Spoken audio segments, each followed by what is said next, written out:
we're gonna have. I'm in my office because we're just trying to record this for people. We're gonna go over the purchase contract, going through the purchase contract, the new one, and how I'm gonna explain how I do things. Let me see if I can get this pulled up. I've got blank 2025 real estate purchase contract. So this is the one I use, the only one I use. It's the new one. I do not like the legacy contract, so hopefully most of you all are only learning this. I would assume most of you looking at this or watching this are newer agents, so you probably don't know the old legacy contract. So this will be the only one you learn. But I'm gonna go. So I'm gonna go through this. I think it's 11 pages off the top of my head. Yeah, well, I think it's 11 pages. We're going to go through this kind of line by line. I'm not going to read every bit of this. I'm going to kind of explain how I go over this with my clients when we're making an offer. I would recommend, first and foremost, reading this multiple times, line by line, all the way through. The only way to really learn something and understand it is to read it yourself. So make sure you go through here line by line. I'm always available. I'm Jesse Kerr. I'm one of the investors here at the office. So my office is here, the little one here by the patio. So anytime I'm in here, definitely reach out. My number is 859-229-1763. You can see that right here. So text me, call me if you have any contract questions, but hopefully this will answer a lot of them for you today. But like I said, first and foremost, make sure you read all this thoroughly. Take notes if you've got any questions, especially if you're a newer agent. And any of us are here kind of to help. But definitely, feel free to reach out to me at any time. So here's page one's pretty self-explanatory. A lot of this is you're going to have your buyer's name. So I just put my name in here for now. Buyer's name, if there's multiple, I don't know why it's just Kerr, but anyways, buyer name, if there's two of them, your name as the agent, your license number, then you're going to have your cell phone number, your email, Keller Williams Commonwealth. I don't know who spelled that, but Keller Williams Commonwealth, and then KRC license number. So that would be our broker's license number, which is Bo. His is 212174. And then office contact number. That one is 859-721-2121. So that's all I put in there every time. Contract number. So this is going to be a contract number for this contract, and it's going to carry through to every page of the contract. I learned when I was growing up when I first got my license, I always do so down here, I've got an address in here, 6395 Castle Highway. I always do the street number of the house, 6395, and then I follow it up with my MLS number. So that's what I learned. You can literally do whatever works for you. That's just what I learned. So it's got house number and then my license number. That way I know it's me. And if anybody gets hold of this contract, they can look up that and know it's me. So I think that's how a lot of us older agents were taught. So you'll see that a lot, but literally it's up to you what you want to make this contract number, but it passes through to every page. That way they know page 2 belongs with this contract page, like that all of these flow together. Seller name, all the same on this side right here for the sellers. Broker, and some of that I will say, so when you're doing this on dot loop and electronically, all of this can be edited without it clearing signatures. So when I'm making an offer, I'm not going to put the seller's names. I will sometimes go ahead and fill out the seller's agent's name and put their contact info in here, but I don't know their broker's license number. And I'm not going to look all that up. So I just fill out my side typically, let the seller's agent fill out their side when they get the contract and you send it to them. But if you know any of that information, you're more than welcome to go ahead and fill it out. Then you get down here to line 14, property address. I just paste the address in there from the MLS or whatever it is. If it's whatever house you're selling, put the address in there. This is where you're going to put what county it's in, PVA parcel number. So if you pull it up on the PVA, you can go ahead and put that PVA parcel number in there. And then I always link it with whatever the MLS number is. That way it's clear as mud, clear as day. what house we're making an offer on. We've got the listing number, we've got the address, we've got the parcel number. I will say this is not necessarily required. So sometimes I'll put the PVA parcel number in there, sometimes I won't. Um, it is pretty easy to find, and most of the MLS listings will have them in there. So it's, if it's there in the MLS, I'll copy and paste it. Down here is where you're going to list all the stuff that stays with the property that you're asking for. And these are fixtures, right? You're not asking for personal property here, but I'm always going to go. So if it's a house, I'm going to say all the light fixtures stay. If there's ceiling fans, all the ceiling fans stay. If there's gas logs, like a gas fireplace, we'll those will stay. Drapery rods, so you're talking about like window curtains and drapes. Are the rods going to stay, or are you fine with them removing those? Any window treatments, window screens, blinds, just all this is pretty self-explanatory. Um, Water softener system, doorbell system. So if they got ring or whatever, do you want that to stay? I go ahead, even if they don't have like landscaping lighting, I do go ahead and check the all landscaping because we don't want them pulling out bushes and whatnot. Garage door opener, if there's fences. So all this is pretty self-explanatory. Check what stays, what doesn't, what you're asking for. Here's where you're going to put the appliances that'll stay. The MLS will list typically what does stay. But let's say the washer and dryer is not in the listing, but your guy wants to ask, or your person wants to ask for it. You just click washer and dryer here, and then you can list anything else. And I went in here and just kind of hit edit anything else you're gonna ask for. So if there's like an appliance in the garage they want to ask for, wine cooler in the basement. Let's say it's got a really nice storage shed in the backyard. I'll go ahead and write storage shed in the backyard. Just anything else they're going to ask for that you want to stay. Same thing down here. This is where you're going to list something that's there that they want removed. So let's say they got a place set out back and your buyers want that gone. You can put place set in here to be removed. Trampoline, whatever it is that you don't want to stay, put that in there. All can be negotiated. Um, Fuel tank. So this is if there's any propane tanks. So I would say most of the time you're dealing with properties maybe out in the surrounding counties that are maybe using propane for heat, or if you've got a propane fireplace. So like at my house, I have central heating air here in Lexington, but our gas fireplace runs off of propane tank because we're all electric. So this is where you're going to ask, will the fireplace stay or will it not? You're going to put, and actually I just wrote an offer last night that they use the propane tank for their baseboard heaters. There's no central heating in there. So it's they own it. So you check here that the propane tank's going to stay and it shall convey with the property. Or let's say it's leased. So like my propane tank I have is actually leased. It's I pay a yearly fee. The gas company comes out, fills it up. So when I sell the house, the buyer can then contact that same company I use and continue the lease, or that can be since it's leased from a third party. We're gonna have to give that information. They'll figure it out. If they don't want to use the company I am, then it's not. You're gonna uncheck that, and it won't convey, and the third party company will come pick it up. It'll be removed. So I think that explains that.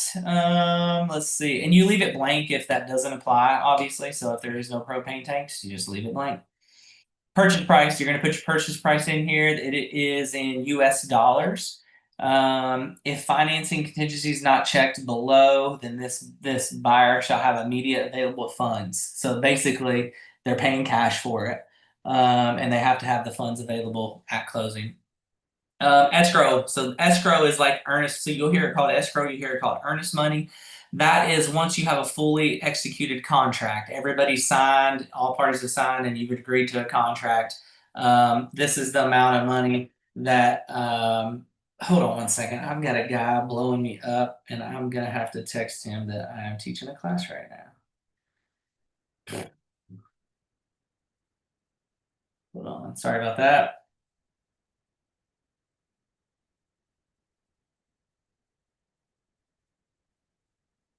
Okay. So you escrow or earnest money. So this is how I explain this is your buyer telling your seller how they're making a serious offer. So if all we've got a fully executed contract, buyers are signed, sellers are signed.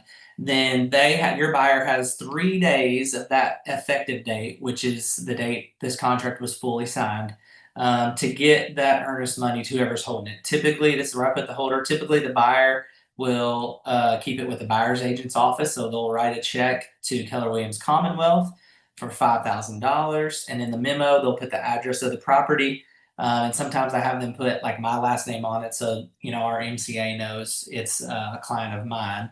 And basically, this is showing good faith to the sellers that you're making an offer and you're serious. Because if you agree upon this and you don't get back out of this contract during your due diligence period, or for a reason that you're allowed to back out of, then you are going to forfeit that money over to the seller. So it's a way to show the seller you're not messing around. Like if you were to put this at 0 and leave it blank, I mean, technically your buyer could back out and there's really no damages your seller would have access to without having to sue them or whatever and go through the court system. So it's just a good faith amount, an escrow amount showing how serious your buyers are, and they're putting up this amount of money to be held until closing.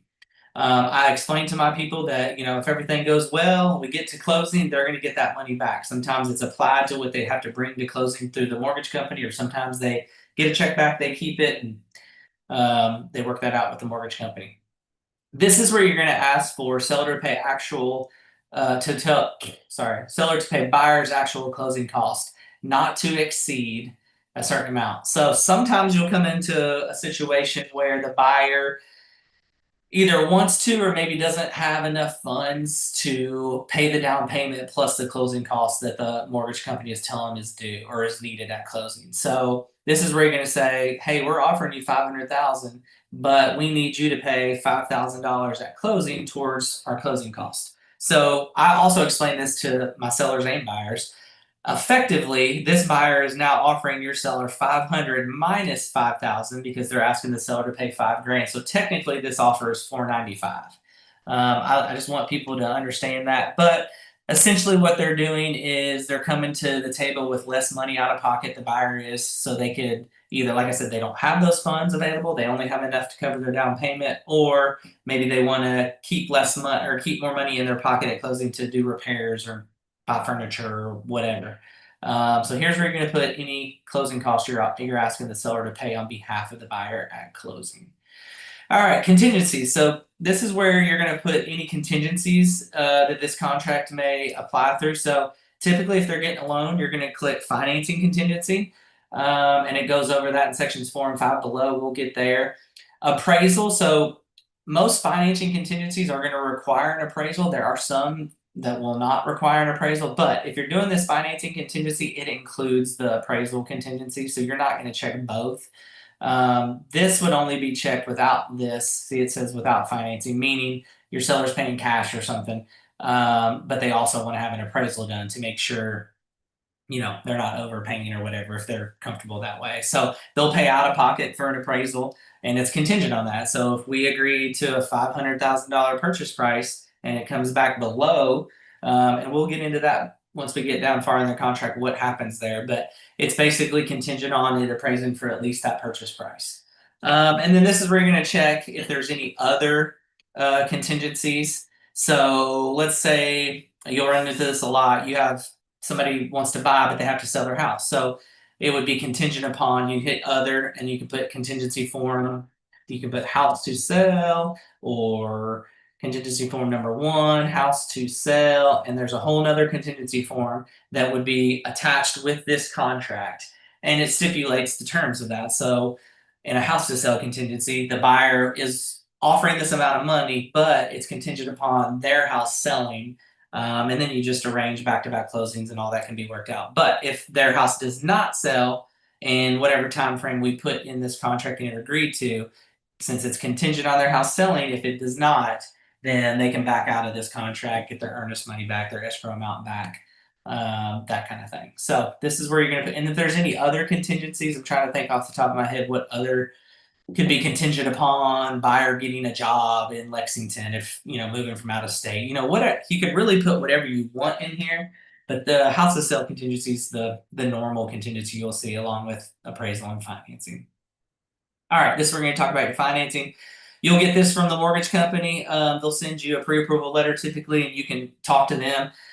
You'll mark whatever loan they're getting, and if it's neither one of these, you'll hit other, and you can write in whatever that may be. Loan amount not to exceed, so you're going to put a number in there that the loan amount will not go over. You're going to put down payment of not less than, so that just means they're going to put at least $10,000 down. Means they can put $20,000 down if they want, but they're going to put at least 10,000. They're not going to go less than that. Interest rate. So here's you're going to put interest rate not to exceed. I will say typically what I do, I still talk to the mortgage company, but let's say he said, yeah, they should get a 6.75. I'll a lot of times go ahead and put a 7 in here because rates do fluctuate a little bit. So I will kind of give a little bit of play in there, but I talk to the buyers about that ahead of time just to make sure they're comfortable with that. They may, let's say they're quoted and they get estimated payments based on 6.75, and that's what it is today, but they can't afford it or don't want it if they can't get that rate. So then you would want to put the exact rate in there. That way, why you would do that is let's say before they got that rate locked or were able to get this loan closed, the rates jumped up to 7. Well, in that instance, they were not able to get what the loan that they wanted, and then therefore they can back out because it's contingent upon getting that interest rate. So that's where you would put that in there. And then line 51, if this contract is contingent on financing or appraisal, buyer shall order the appraisal no later than so-and-so days. Let's roll that into here. When what that means is, let's say you put 15 days right here, that means within the first 15 days after contract is accepted, you have to let your mortgage company know to get that appraisal ordered. So let's say it's 15. I usually try to match that date here, and I will say this is your due diligence period.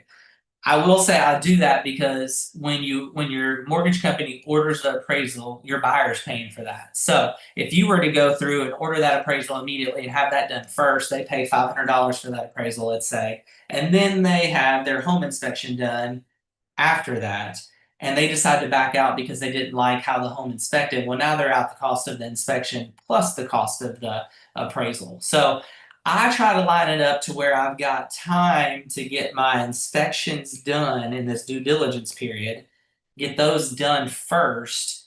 And then if we feel comfortable, and I explain all this to my buyer, if we feel comfortable that we're going to work out repairs or that we're ready to move forward, then go ahead and get that appraisal ordered. That way we're not stuck paying for an appraisal if we back out because the inspection's bad. So you feel free to do that if you want. That's just kind of how I try to line things up. The due diligence period here, though, is you're going to put how many days they have to get all their inspections done, and there's a whole other section explaining the due diligence period that we'll get into, but basically they have 15 days, whatever days you put in here, from the effective date when the contract was signed to satisfy them house on the property, and that includes their financing. So how I explain this to my buyers is that this deadline is a very serious deadline. By that 15th day, and it's midnight of that day, you have to make sure you are ready to roll, everything's lined up, and we're gonna close on this property as we have stipulated in the contract. If that deadline passes and then you choose to back out for a certain reason or you do not close, it's very, very hard to get out and get your earnest money back. So I try to explain the importance of that date, so they know we have to be pretty fairly confident we're moving forward and gonna buy this house as we stipulate. Here's where you're gonna check if, let's say they're buying it as is, they don't want inspections, they don't care. Check here, tells your seller, hey, we're buying it as is, there are no inspections, you don't have to worry about anything. That's where you would check that, they will initial there. If you're not doing that and you leave this unchecked, then they don't sign here. This is only where they initial if they are buying it as is and there is no due diligence period. Closing date. There's two options here. I typically go with the first, like they're going to close on the Friday, the 15th of June, 25. That just means they got to close. We plan to close on that day. Everybody can prepare for it. That date, it can be maneuvered if, let's say, the mortgage company needs a little bit more time or something happens. That can all be worked out, negotiated with the buyers and sellers to a date that works out. But some people like to put and a general, we're going to close within 30 days, but no longer than 45 days. That was supposed to be 30, but whatever. And that just means whatever date works in between there for both parties, we will get that set up. I don't. There's no harm or foul either way you do it. I just typically was always taught to put the date on there. That way we can all plan for that. And I've never really had any issues with that. So you can do it either way, whatever you want to do. And maybe it's one of those, maybe the lender doesn't know, says, I'm not sure if we can get it done in 30 days. I know we can get it done in 45 days because this is a tough process, maybe, depending on the loan. So then you would go, well, if we don't really know, let's leave it at this. So that's one of those you just have to talk to the lender and have a good idea which way you want to go with it. Most important thing here is where you're going to put in what you get paid commission wise. So whatever you have worked out when your buyer's rep agreement with your buyer, if it's 3%, great. If it's 2%, whatever it is that you've got in the buyer rep that they're going to pay, but you want to get that covered so the buyer doesn't pay it and the seller does, this is where you will put it. So typically you'll see a percentage, 3% at closing, the seller is going to pay the purchase price. If it's a flat fee, you'll put that in here like, well, it's not a percentage. I want $2,000. And you write that in there. I will say this amount you get cannot be more than what you have agreed in your buyer's representation agreement. So if you agreed in the buyer's representation agreement that the buyer is only going to pay 2%, but then you buy a listing that the seller is offering 3% to the buyer's agent office, you can't put 3 here and get 3 because you're getting more than what was arranged. Now, can you edit the buyer's representation agreement? Absolutely. So you can go back to the buyer and say, hey, the seller's willing to pay 3%. We need to edit the buyer's representation agreement.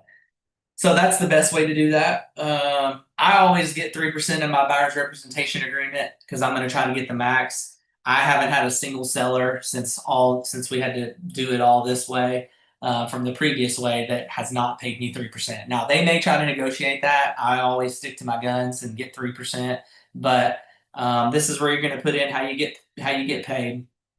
Deed. This one is confusing for some people. So 90%, 99 probably percent of closings, you're going to get your buyer's going to get a general warranty deed, and that just means it's just standard deed. Seller's going to sign the deed into the new buyer's name. However, there are instances where there's a special warranty deed. Typically, that's if the house has been foreclosed upon or it's bank owned.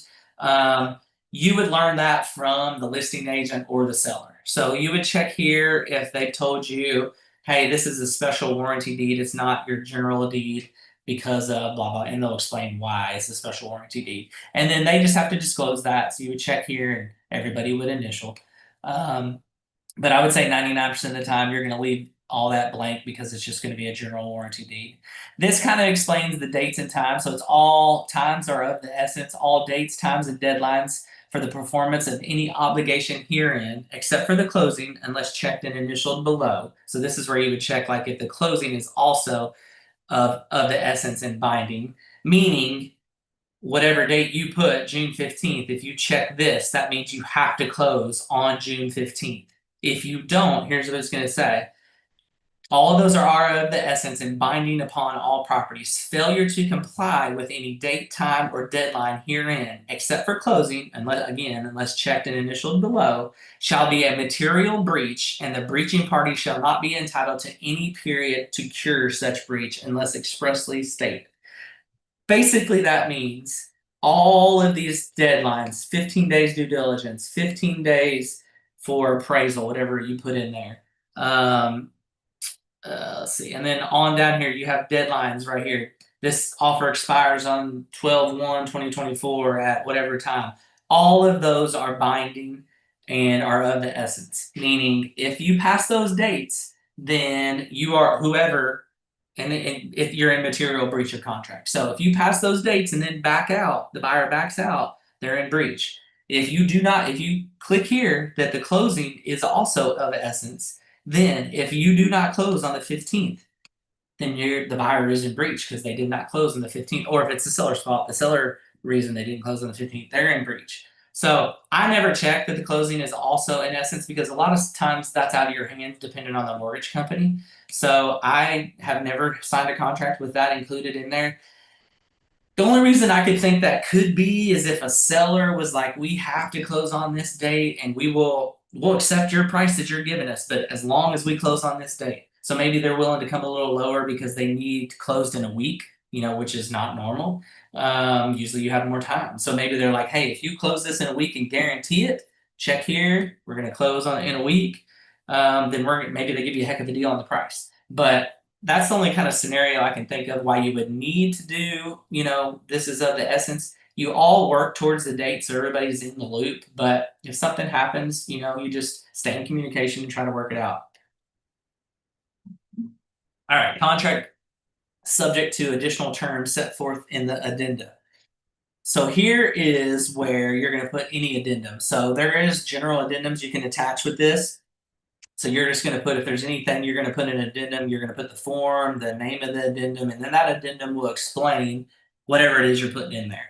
It could be, some people like to overly disclose, hey, buyer is a relative of the buyer's agent, just so they can never be sued, not sued, because anybody can be sued. That way it's everybody's signed and aware that he's related, there's a relationship there, so nobody feels like they were taken advantage of.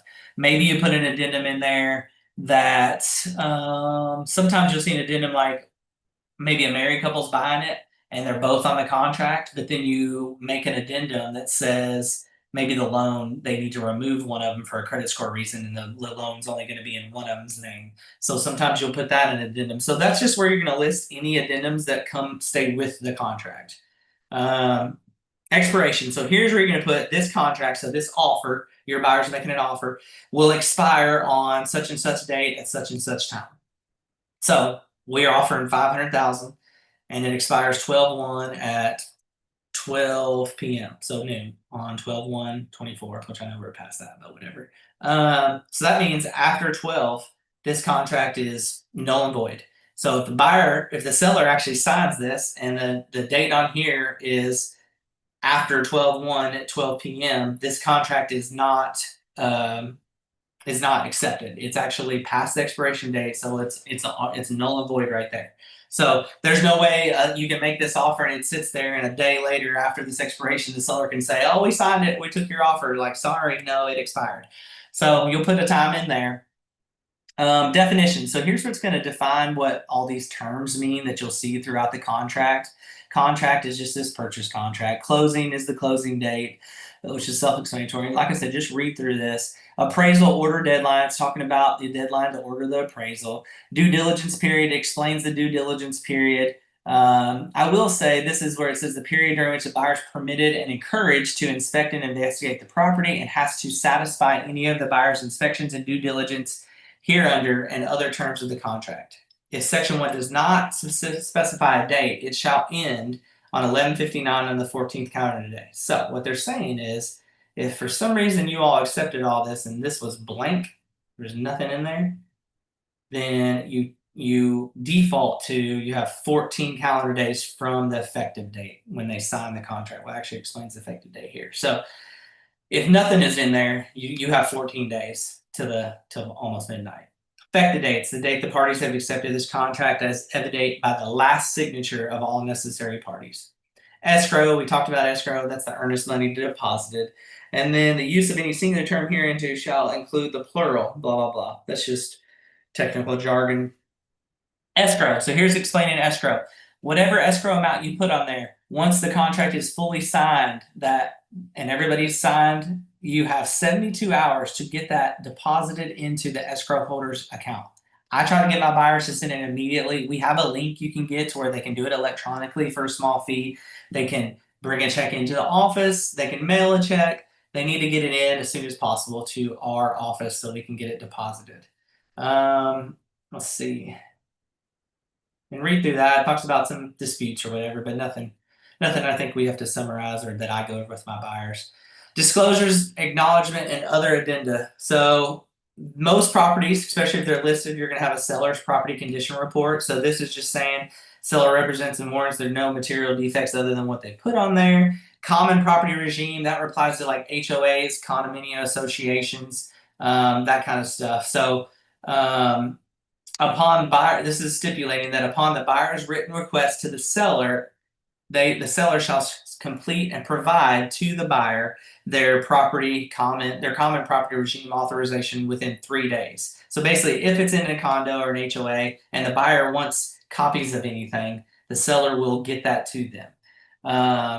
However, it says the seller shall have no obligation to gather, obtain, or present such documents. Wait a minute.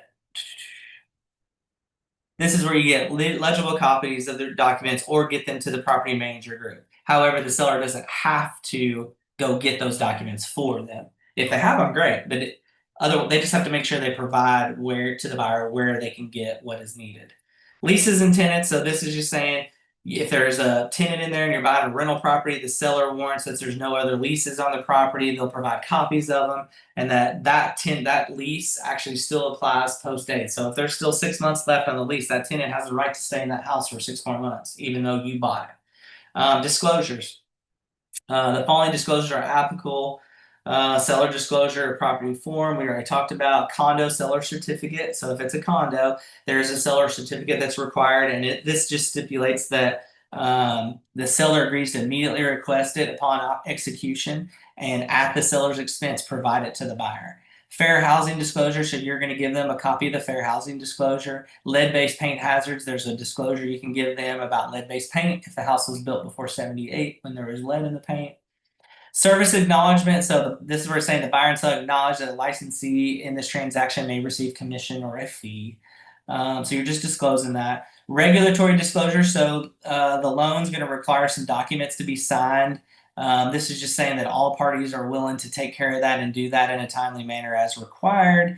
Here you're going to check if the seller is a real estate licensee or if the buyer is a real estate licensee. So you're just over disclosing to all parties if that's applicable. Buyer acknowledgement. So this is just saying buyer shall solely be responsible for inspecting the property's zoning, the neighborhood prior to executing the contract.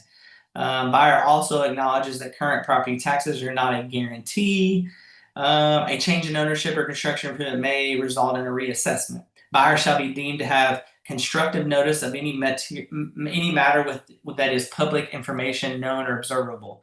Nothing in this contract shall be interpreted to permit seller to provide false misleading. So it's just disclosing what the buyer is accepting when signing this contract. MLS, buyer and seller acknowledge that we may put on the MLS sales information.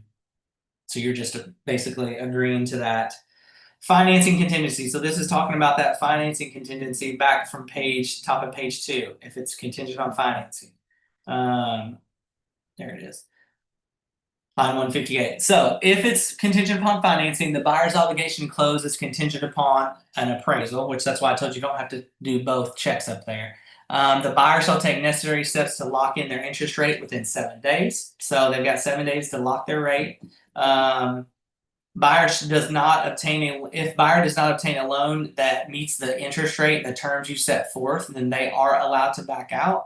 If buyer does not terminate this contract above, and if the buyer is therein unable to close solely as a result of failure to obtain financing, then it's the seller's sole and exclusive remedy shall be to terminate the contract and payment to the seller of the escrow amount. So if they terminate this contract after their due diligence period, and it was for a reason they didn't get financing, it was for a reason that was no fault of their own, you still forfeit that money is the way this reads. So that's why I say that deadline for that due diligence period, whether you put a date in there or it's the 14 days, they have to be pretty confident they're moving forward with their loan. They're happy with their loan, they're happy with inspections, and they plan on buying this house, because after that, it's like I said, it's very hard to get out and get your earnest money back.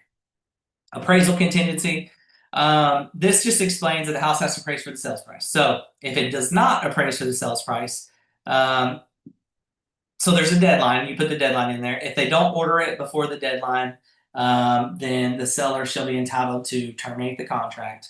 If it comes back in lower, then basically this is just saying you have to give notice to the seller, and then you have 48 hours to try to renegotiate that price, or the buyer signs off that they're fine moving forward even though it didn't appraise, that kind of thing.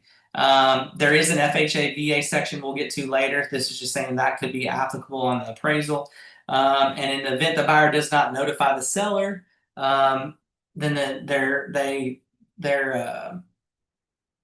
rights have been basically, there is no rights obligated. So basically, in the event buyer does not timely notify the seller, buyer shall have no further rights under this section 5. So basically, if it doesn't appraise and you don't follow through like you should, then you have no rights to waive or get out of the contract because of the appraisal because you didn't follow through like you should have. Due diligence. This is a big whole section about what you can and cannot do, or what they're accepting going in about their due diligence period. So within that time frame you set forth, the buyer needs to know. Let's see, right here, before the expiration of the due diligence, you have to make your request in writing to the sellers for any repairs before the expiration of that date. So you have to make the request and get it all agreed upon before that date expires. So you can't wait till that day, that night. So let's say it expires at midnight tonight, and at 9 p.m. I'm sending a request, but they don't get to it in time and yours expires. Well, guess what? You're past your due diligence period. So you have to get everything done. If you're going to ask for repairs, get it to them in enough time you think you can work that out before that due diligence expires. Now, don't freak out if you get that close.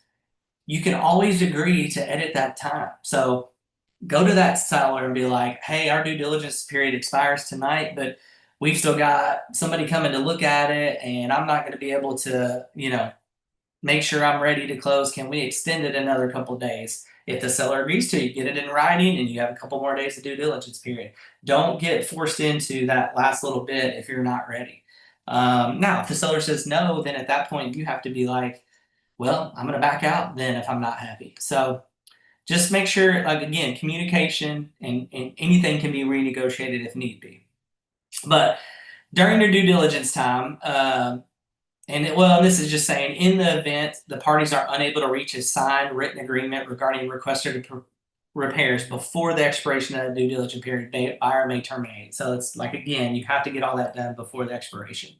Buyer understands that this property, the purchase you're making right now, is an as-is price. There are no agreed upon repairs. It's as is. Seller's not required to bring it up to building code or into compliance. They are not required to perform any repairs on the inspector's report or what they listed in the seller's disclosure unless they agree to do it in writing between buyer and seller. The inspector's report is not a repair list. So again, buyer should be aware the seller does not have to fix anything.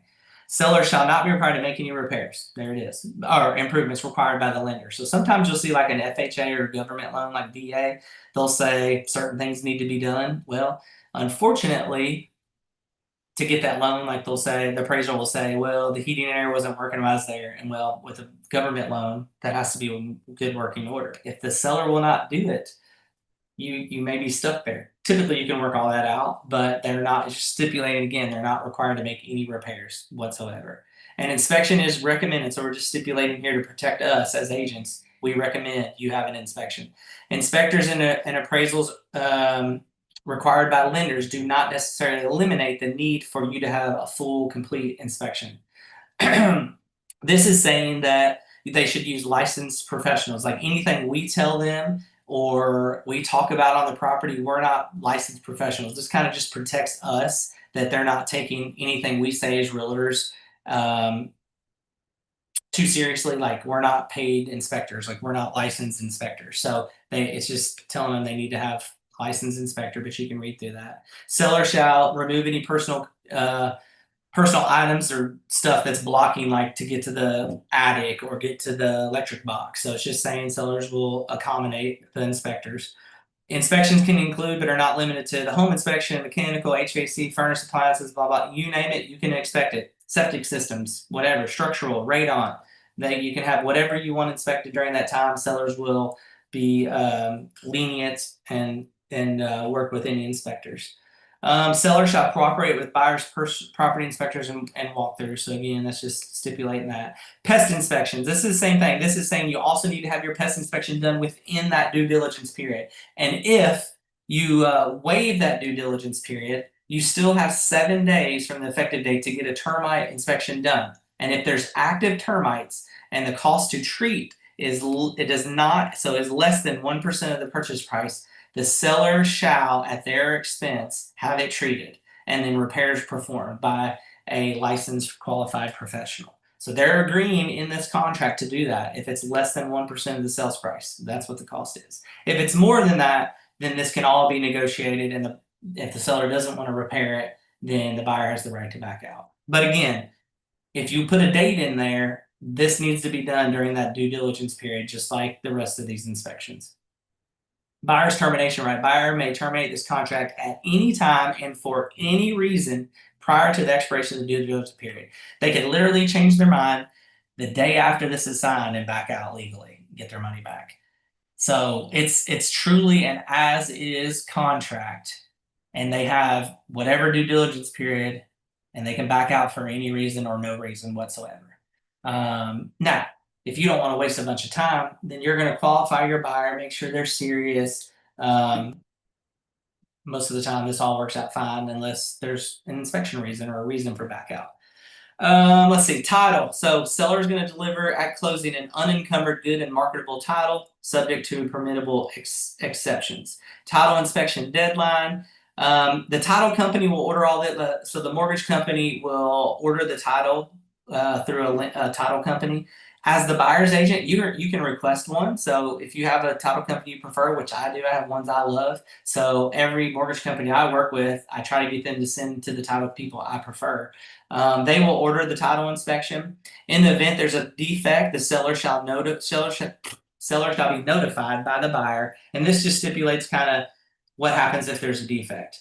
The seller will have 3 days to remedy it. If they don't want to remedy it, they'll have 14. So if they agree to remedy it, they'll have 14 days to remedy it. If they don't want to remedy it, then the buyer can terminate, that kind of stuff. You just need to read this. Provided buyer obtained a title opinion or an owner's title commitment by the title inspection deadline, buyer may update title anytime prior to closing to determine if there are any new title matters. So that's just like if they fixed it, they can do another title search. Owner's title acknowledgement. So this is talking about if they wanted to get owner's title insurance. It's not required. It's a one-time fee at closing, and it protects their interest in the property and their what's the word I'm looking for? Their shoot, can't think of the word. So it protects their interest in the property. So if something was missed way back when in a title search and there was an heir that never signed off and they sued to get the property, title insurance protects your ownership of the property and what you have invested. If they're getting a loan, there usually is mortgage insurance, but that's just protects the mortgage company. So the title company can answer questions about that, and that's who they would purchase it through. But I like to let my buyers know about that. They can talk to the title company about title insurance and if they want it or not. Closing. So pre-closing, you're going to do a final walkthrough. Typically, I try to do it the morning of or the day before. Walk through the property with advance notice within 48 hours of closing. And you just walk through and make sure, they left what they were supposed to leave. They left it in the condition it was when you agreed on this contract. They fixed what they were supposed to fix. Closing procedure. So seller affidavit. At closing, seller shall execute a title affidavit. Just means they're going to sign the title over and the deed. This just stipulates what happens at closing. The seller does. Proration. There's going to be proration of taxes, real estate assessments, homeowners assessments, fees, anything that is due. They will be prorated at closing. So if it's, you're closing April 1st, and there was a lease or rent is due, you would prorate that April rent. The seller would get it through that closing date. So if it's $800 and they closed on the 15th of June, seller would keep $400 because they still own the property for half of June. And then at closing, the seller would give a check to the buyer for the other half of rent where they own it the other half of June. So all that's prorated. It'll be stipulated on the closing statement. Common property regimes, dues and assessments. So all this will be the homeowners association. If there's dues due, they'll make sure the sellers have paid their portion and it's prorated. Buyers will pay whatever their portion is. Leases is, like I said, we were just talking about that. Any leases, that'll be rent will be prorated.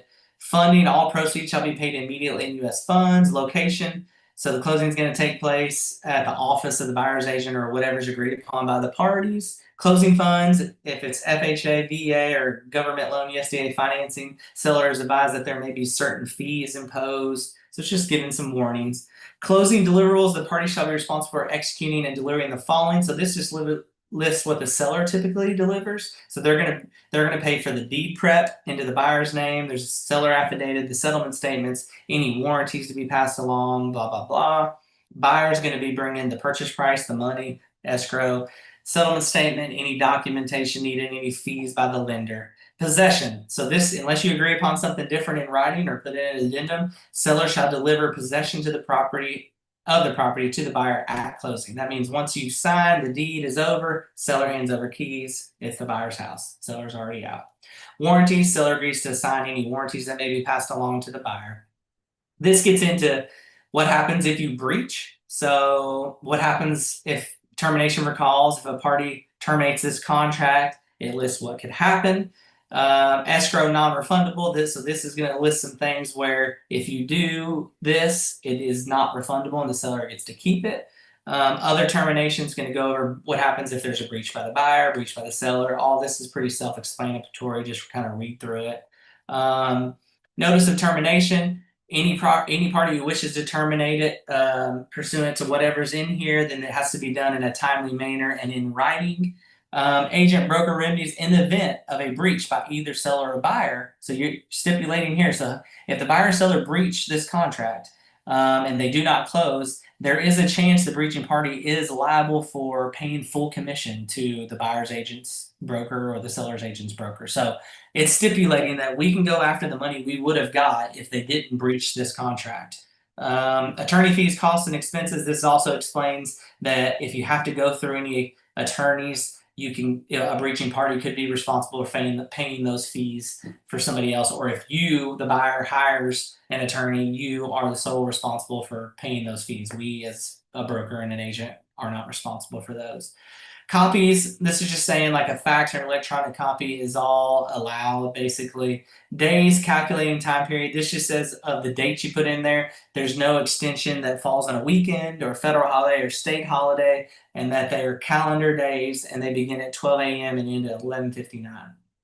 So something expires on June 17th, that means the contract expires at 11:59 June 17th. Entire contract, this contract addendum, this is the entire contract, and any addendum will be attached to, like I said, it constitutes the entire contract between the buyer and seller, and shall supersede any other written or oral contracts between the buyer and seller. So basically, this is the entirety of the contract. There's nothing else there's no other agreement besides what is all obtained or all within this contract, any addendums that you stipulated. Subsequent offers. This is saying right up front, the buyer acknowledges that the seller has the right to accept backup offers until closing. There's nothing they can do about it. Seller understands that a backup offer accepted by seller shall be contingent on the termination of this contract, but they are fully allowed to go get backup offers if something happens and you terminate or don't buy. Notice and updates. Any notice, request for status update, or update required or provided shall be in writing. And this stipulates writing means it could be a fax, it could be email, it could be dot loop, other electronic message. So all that is included in writing, but all that needs to be done not orally. Professional advice, broker liability. Brokers advise buyer to verify property conditions, square footage, other facts and representations made in his contract, and to consult professionals for legal, tax, environmental, and other specialized advice. Basically, it's just taking all the liability, I guess, off of us as agents, that we are not the professionals that they can they need to go to actual professionals for stuff like this. Buyer agrees to rely solely on seller, professional inspectors, and government agencies for verification. Anything we say is just stuff we're passing along that is either public information or from the seller. So it's kind of just taking some liability off of us as agents. So this contract protecting us as agents. And then you get down here. Let's see. Okay. Well, did we skip? Did it skip a page? Where's the FHA? Hold on. Bugging out on me. Nah, there we go. Okay, it did. Here's 9. So Going through here, terms of acceptance, this contract shall become binding upon the execution of every other party, heirs, successors, and assigns. So I can't. Where did they go? Dude, this thing is not cooperating today. My computer's bugging out. Where did? Hold on. Let's refresh this. I don't know why it's skipping some pages. The internet must be messing around. Already did that. Already did that. Here we go. Heirs, successors, assigns, 1031. So this is just saying the successors and heirs of the seller are bound by the terms of this contract. So if the seller were to sign this contract and then pass away, his heirs have to fulfill this contract. Now, anything can be changed and agreed upon if you all get it in writing and both sides agree to change the contract and sign off. But if the heir doesn't want to sell it per this contract, but the buyers are forcing them and they're like, no, we're buying this house, then per this, you have to follow through with that, or you can be considered breach.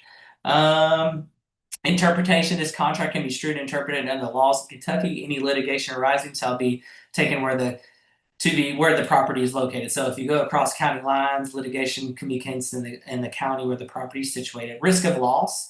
This just says all risk of loss or damage to property before closing is to remain with the seller. Seller shall keep it in force sufficient. Seller shall keep in force sufficient hazard insurance, so their homeowner's insurance, to kind of protect the property. If it's destroyed or materially damaged between the effective date and the closing, the seller is unable to bring it back to its previous condition, the buyers have the right to terminate. Force majeure, this is just saying buyer and seller shall not be required to perform any obligation in this contract if there are damages that are from what is called force majeure. Force majeure means like hurricanes, earthquakes, floods, fires, acts of God, unusual transportation delays, wars, blah, blah, blah, blah, blah, epidemic plagues. All the time periods, including closing, shall be extended for the period that the force majeure prevents performance. So none of this will probably ever apply to you, but if force majeure continues to prevent performance under this contract more than 14 days beyond the scheduled closing date, then either party may terminate. But if it's less than 14 days, everybody agrees if it's one of these crazy reasons that why you couldn't abide by that closing date, we can extend it 14 days. Ongoing operations until closing. The seller is supposed to keep everything maintaining, all the systems, the appliances. They have to keep the electric, the heat, whatever, all that in their name and on until closing. This is just saying, but everybody knows brokers can report the MLS as a pending and upon closing the sales price to the MLS. Waiver, failure of the buyer or seller to insist on compliance or strict performance of any provision of this contract or to take advantage of any right of this contract shall not constitute a waiver of other provisions. So just because you waive one thing doesn't mean you're waiving the other. Fraud, I will say this is just warning your buyers and sellers about fraud. They need to be aware that there is fraud. You're going to have a lot of, in this process, inspectors, title companies, fees that have to be paid. Make sure if you're giving any kind of banking account information, any financial information, that it's by the right party, because there are people trying to take advantage of you and will steal your money if you click on a faulty link or anything like that. So before doing anything financial, make sure you're sending it to the right person. Acknowledgement, this is a buyer or seller acknowledges that any question regarding this contract, any terms herein, or any attachments, or any potential liability hereunder, or regarding buyer or seller's obligations hereunder should be directed to their own attorney.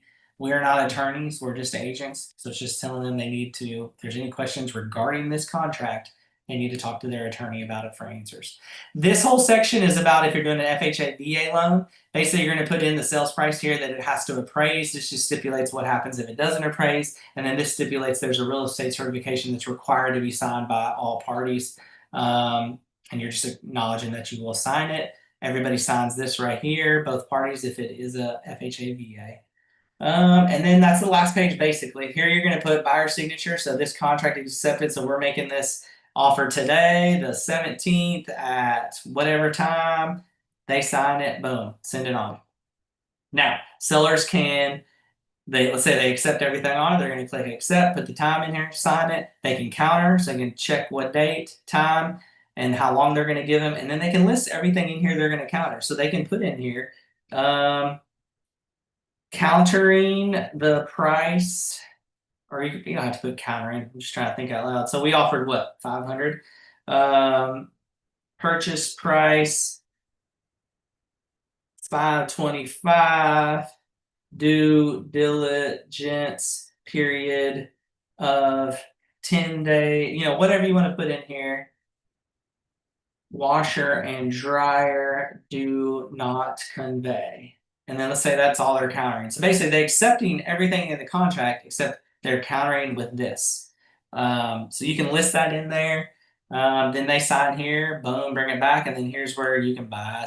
Your buyer can accept or reject their counter. That's pretty much it. I think I covered the majority of it. It's a little longer than I wanted it to be, but let me know if you have any questions, and we'll go from there. Again, Jesse Kerr, 859-229-1763. Good luck with your offers, and